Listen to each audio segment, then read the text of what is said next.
ईश्वर जी तो पेचो बांधे गोरवई पेच सवरियो राज में ईश्वर तारी साड़ी चा मतवालियो राज केसर की सी क्यारियो राज।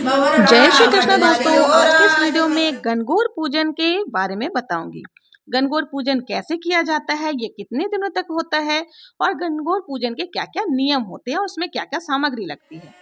हिंदू पंचांग के अनुसार यह व्रत चैत्र महीने के शुक्ल पक्ष की तृतीया तिथि को मनाया जाता है। गणगौर पूजा चैत्र मास की कृष्ण पक्ष की तृतीया तिथि से आरंभ की जाती है। इसमें कन्याएं और शादीशुदा महिलाएं मिट्टी के शिवजी यानी गण और माता पार्वती यानी गौर बनाकर पूजन करती है। गणगौर का त्यौहार स्त्रियों के लिए अखंड सौभाग्य प्राप्ति का पर्व है। महिलाएं अपने पति की लंबी आयु और लड़कियां श्रेष्ठ वर की प्राप्ति के लिए गणगौर की पूजा करती हैं। शाम को सूर्यास्त से पहले गणगौर को पानी पिलाने के बाद जलाशय तालाबों में इनको विसर्जित किया जाता है। आइए जानते हैं व्रत की पूजा विधि।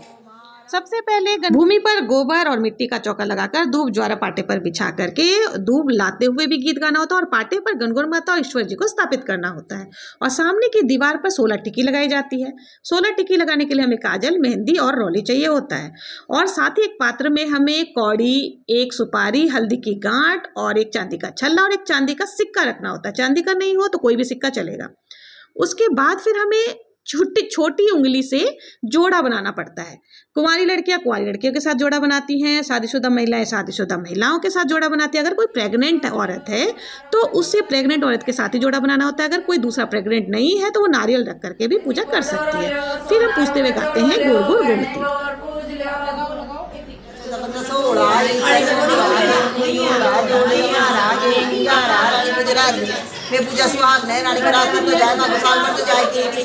गोर गोर गोमती हमें 16 बार गाना होता है।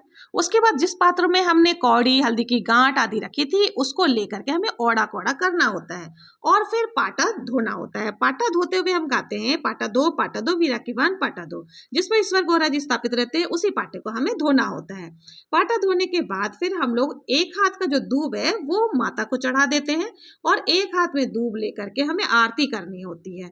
आरती आप लोटा ले लें, लोटा में जो जल लेकर के आप पूजने के लिए बैठे हैं उसी लोटे को लेकर के हमें आरती करनी होती है। और आरती इस प्रकार से मैं आदर मेलू चादर मेलू पांच मोर पाटा पर मेलू राजा जी रो सुओ मेलू रानी जी कोयल मेलू जड़ बर जारी मेलू रो रुपैया मेलू राजा जी रो सुओ मेलू रानी जी कोयल मेलू गन सगली बहन हार जोई मारी मालन फूलड़ा साल्या। गौरा माता को प्रणाम करके डोक दे करके फिर उठते हुए गाते हैं ईश्वर जी तो पेचो राज में सरतारी साड़ी तो लावे पतासा गोरबाई करे पतासा हो राज में सरतारी साड़ी चाई सर जी तो लावे कतरनी गोरबाई करे कुचरनी हो राज में सरतारी साड़ी चाई सर जी तो लावे मखाना गोरबाई करे मखाना हो राज में सरतारी साड़ी चाई। फिर जो हाथ में बची हुई दूब है उससे सूर्य देव को अर्घ देते हैं और अर्घ देते हुए गाते हैं एल खेल नंदी जाए यो पानी कत जासी आदो जासी अली गली आदो ईश्वर नासी। इस तरह सूर्य देव को अर्घ देने के बाद 8 दिन के बाद शीतलाष्टमी तक ऐसे ही पूजते हैं। फिर बासीड़ा के दिन से बड़ी गणगौर शुरू हो जाती है।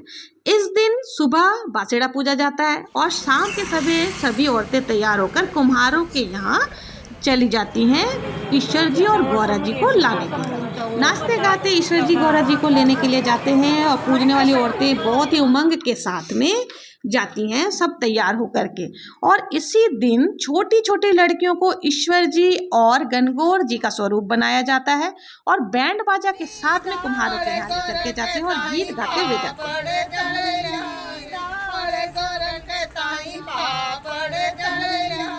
और वहाँ पर औरतें जी भरकर नाचती हैं, गाती हैं, एक दूसरे से मिलती हैं और फिर हम लोग गणगौर माता और ईश्वर जी घर लेकर आते हैं।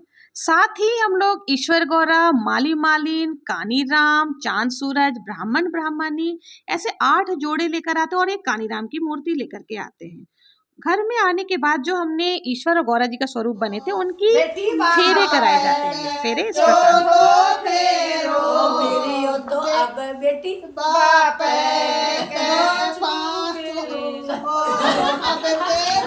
इन 8 दिनों में बिंदोरा निकाला जाता है। बिंदोरा में जो पूजने वाली औरतें होती हैं उन्हीं के घरों में बिंदोरा रखा जाता है। वहाँ सभी औरतें मिलकर गीत गाती हैं और गीत में टिकी, चुंदड़ी, मेहंदी, ज्वारे, झूले, बिंदोरा, बधावा आदि गीत गाए जाते हैं।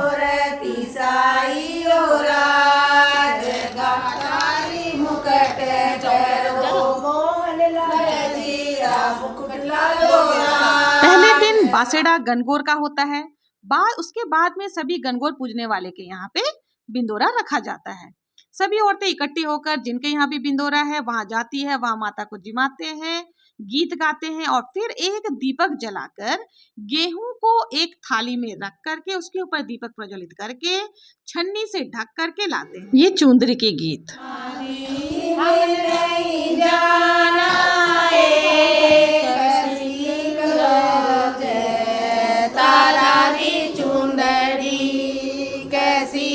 उससे पहले सिंजारा पर्व मनाया जाता है। सिंजारे में जो भी नई लड़की की शादी हुई होती है उसके ससुराल से उसके लिए गहने, कपड़े और मिठाइयाँ आती है। फिर सभी महिलाएं मिलकर के मेहंदी लगाती हैं, गीत गाती हैं और गणगौर के दिन जल्दी उठ करके ईश्वर गौरा जी को धूप से छींटे लगा करके उनकी पूजा करती है और गुने का प्रसाद चढ़ाती है। गुने मैदे से बनी हुई मिठाई को कहते हैं।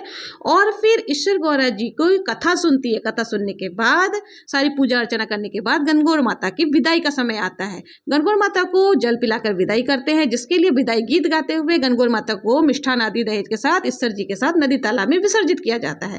पूजन के 16-17 दिन पूर्व गणगौर को पीहर आई हुई मानते हैं और तीज के दिन विसर्जन करके उनको ससुराल भेजने की रस्म होती है।